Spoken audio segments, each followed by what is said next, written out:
All right. Now we're going to talk about clustering. So clustering means that we want to somehow group together similar observations in our data. All right. So how does it work? So I'm going to give you, as an example, I'm going to give you this penguin data set. So it contains a number of measurements of penguins. So, biologists, they caught actual penguins, they measured them, and then released them. So these penguins, they have 3 species. Gentoo, Adelaide, and Chinstrap are species of 3 penguins. And we have 4 measurements: bill length, bill depth, flipper length, and body mass. And what is good about it is that there are known labels, so which means we can see, and these labels, they are somehow represent this idea that our data points, they should be grouped together into 3 groups of similar observations. Well, but clustering is an unsupervised learning. So in clustering, we do not really see the labels. There are no labels. Instead, we just see something like this, like this picture on the right. So we just see observations, and the question here is to figure out if there is any pattern. And if we just stare at this scatter plot on the right, then we probably could figure out that maybe these are similar, these are similar, these are similar. So there could be a reasonable way to group similar observations together, right? So now, mathematically, we want to partition our training data into k so-called clusters, such that the whole training data is a disjoint union of these clusters. And observations within each cluster should be similar to each other. Now, this W of C is going to be the measure of how precisely observations within this cluster C or K differ from each other. Now, there could be different ways to define this this measure W of C or W of CK.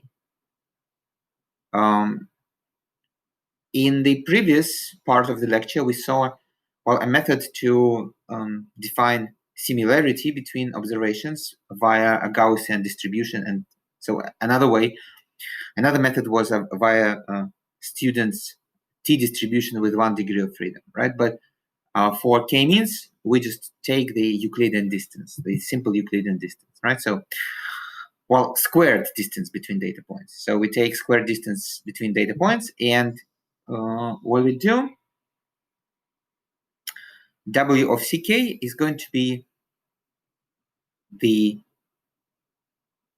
sum of all pairwise squared distances within cluster CK divided by the number of observations in this cluster. To be honest, I don't really understand why we divide by the number of observations here. I just took it from the textbook. I thought it would be more natural to divide by the number of pairs of observations, so that we would get some kind of an average in the end. But they divide by the number of observations themselves.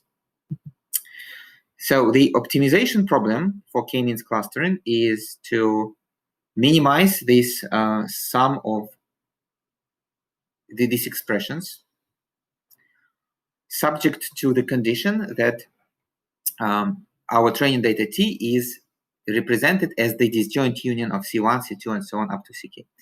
And so this is a very hard optimization problem because, we cannot apply gradient descent to it, since there are no continuous parameters with respect to which we could differentiate. It doesn't make sense to differentiate this with respect to, say, C1, because C1 is not a number. C1 is a subset of T. So there is no solution in closed form. There is no gradient descent. There is no efficient algorithm to find the minimum. Well, but there is still a good algorithm that is some kind of feels like a gradient descent, in the sense that we begin with some more or less random choice of these clusters, and then we try to improve them one by one. And it feels like gradient descent in the sense that with each step we get a better and better approximation to the optimal. And here is how it goes. So first we randomly assign a number from 1 to k to each observation.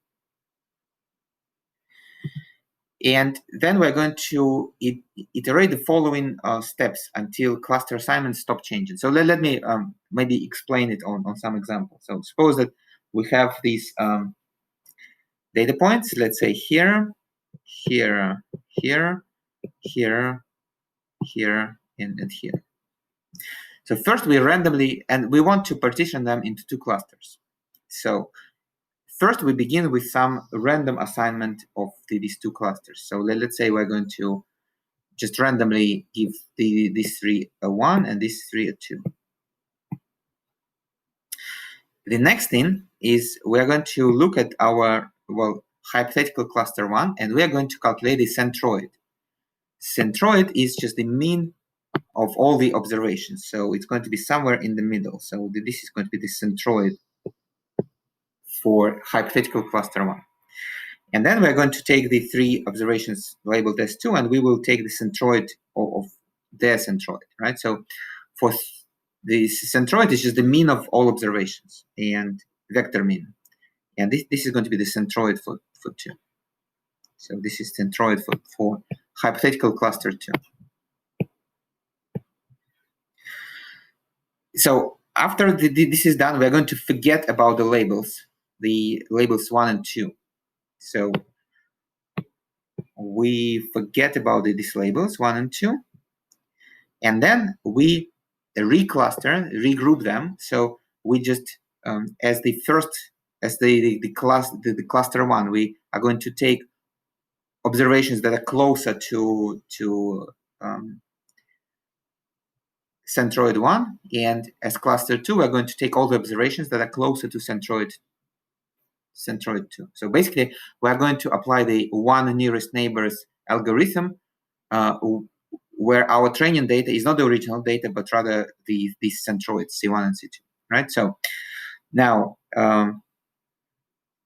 for example, let's look at this point. So which centroid is it closer to, C1 or C2? And it is closer to C1, right? So these are the 2 distances. So which means that since it is closer to C1, we are going to label it as 1. This is also 1. This is also 1. Okay, so this is clearly 2. This is clearly 2. So this one is a bit not clear which centroid it is closer to. Is it 2 or 1? So let's say that it is 2.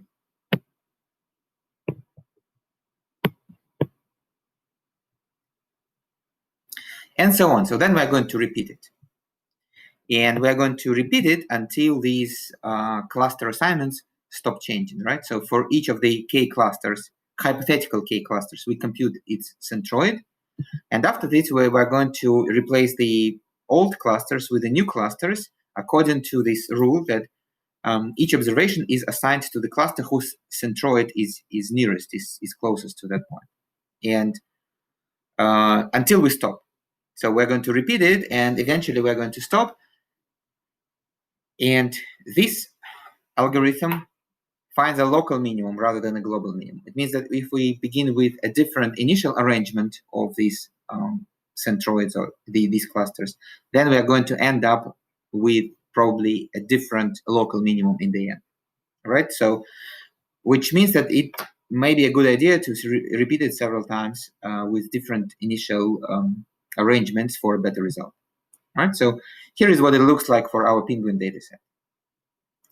So the left plot here is the actual label data, and the right plot is the data where we just forgot about the labels and we did this clustering. So we just calculated clusters. So notice that this clustering actually captured a lot of labels, even though, you know, when they measure these real penguins, in the real world. So they probably don't just look at the measurements to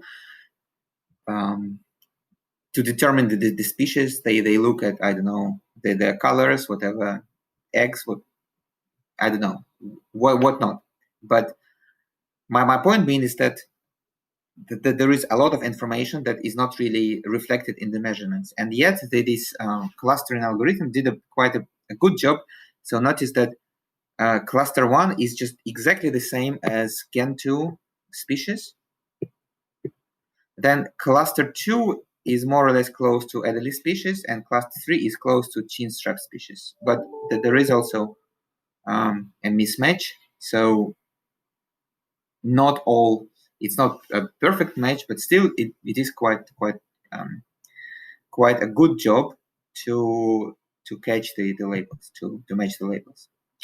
All right, so this was K-means clustering. And we only have one more part to go about hierarchical clustering.